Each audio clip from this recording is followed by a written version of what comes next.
mostly working as teachers, police, officers, nuns, and factory jobs. The Irish population faced discrimination and mostly focused on their religion in the 1800s, but still had a strong work ethic. In their performance, members of the Stevens Irish Association shared personal anecdotes about family members that immigrated to America from Ireland, along with interviews from fellow students and Irish immigrants addressing common stereotypes. Please give it up for the Stevens Irish Association.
The Irish culture and identity have much more to offer.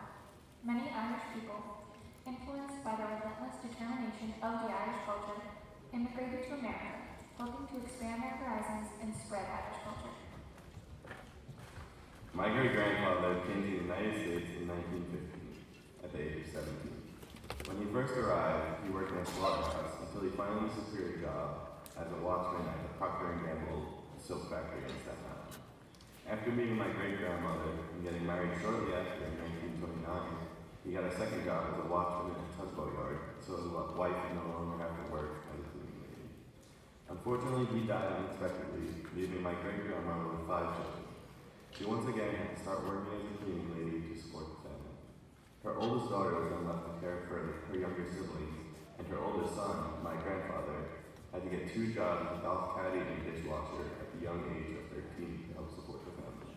This shows the relentless determination of the Irish and how it can be passed down from generation to generation. My great-grandma came over by herself when she was 17 through Ellis Island. Despite the fact that she was so young and alone in a foreign land, she was fiercely driven and dedicated to her family. She labored in the mills every day until dusk, only to go home and do needlework in order to send money to her family back home. I also remember the story of my grandparents, who came to this country and lived in Queens, where they raised 3 children. While my grandfather was a determined worker in the Pepsi factory, my grandmother fostered children, welcoming them to a new home, just like America had done for her as an immigrant. There are so many individuals who have been deeply influenced by these immigrants and their stories. My mom came to America back in the 80s.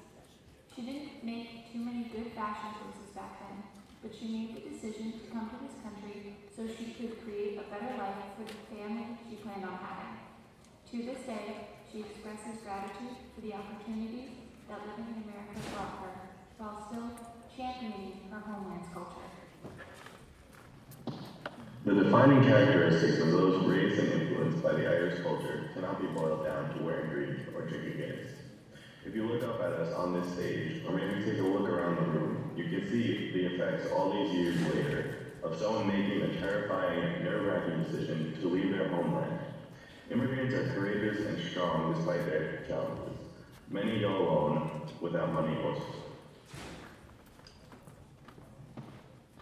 While some Irish people were severely discriminated against in the mid-20th century, there were many that came to this country and found nothing but support from their new neighbors. This friendly and helpful environment laid the foundation for the success of the Irish people.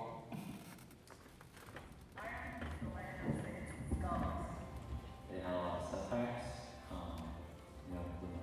the famine and the revolution and stuff like that, but they just come back strong. The Irish people are very, very intelligent people.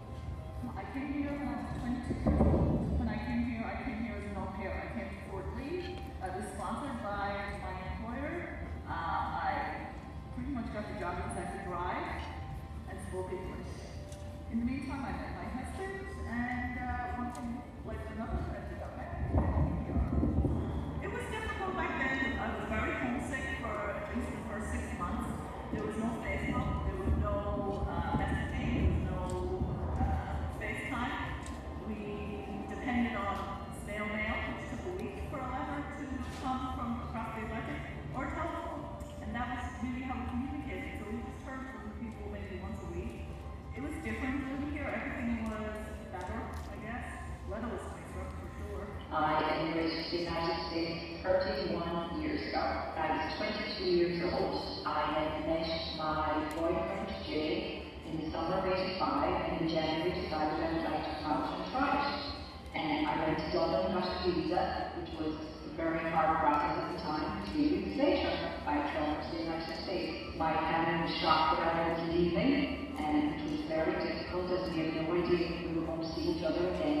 Very difficult to get used to living in the United States. I came from a very small town, so I had no idea using public transport, I had no idea where I was going. All I knew of the United States before I came was my advice said, living in one city in New York City. I had no way of contacting my family except by sending a letter, which 2 weeks at the time. It was way too expensive to make phone calls, so that was all very difficult. Many people believe that struggle makes you stronger, and as our ancestors struggled to come to America and make a life here, their individual characteristics created diverse neighborhoods and communities that grew strong and helped build a beautiful and diverse country today.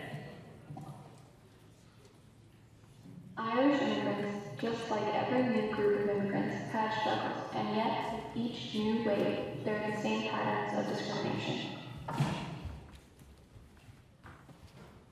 Irish, Italian, Chinese, Latin, African, and Russian Americans, as well as many other ethnic groups, all have been strongly discriminated against at one point in American history or another. Most recently, Middle Eastern cultures, especially those who belong to the Muslim religion, are going through discrimination and immigration struggle.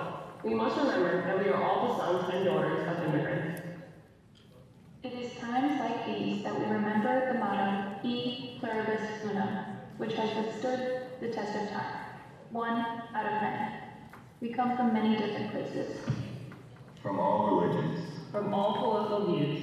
From all cultural backgrounds. And from all walks of life. One nation and one university, united in diversity. Irish people bring a lot to the table, but what makes our community, our school, and our nation strongest is the way we come together and unite. E pluribus unum.